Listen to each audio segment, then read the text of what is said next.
May realities ng buhay abroad na hindi mo makikita sa social media. Hindi sa posts, hindi sa stories, at baka hindi mo to gustong marinig. Para sa ito. Number 1, hindi lahat ng OFW umaangat.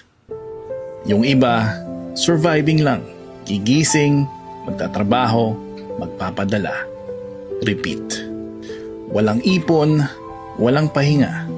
Just trying to get through another day. Reality number 2. Money doesn't fix everything. Yes, may dollar. May padala. Pero may mga bagay na hindi nito kayang bilhin. Yung presence mo, yung oras mo, yung pagkakataon na makasama sila. At kahit gaano kalaki ang kita mo, may kulang pa rin. Pero ito ang reality na pinakamahirap tanggapin.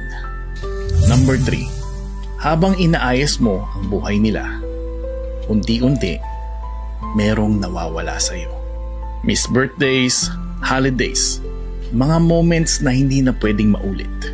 At bawat next time na sinasabi mo, dumadami ang pagkakataon na hindi na mababalik. Hanggang isang araw, mapapansin mo na lang, lumipas na pala ang panahon. Kasi ang buhay abroad, hindi lang tungkol sa opportunity.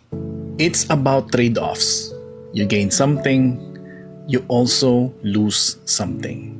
At minsan, habang binubuo mo ang buhay ng pamilya mo, may parte ng buhay mo na hindi mo na mabubuo ulit. Only call when it's 3 a.m. Heart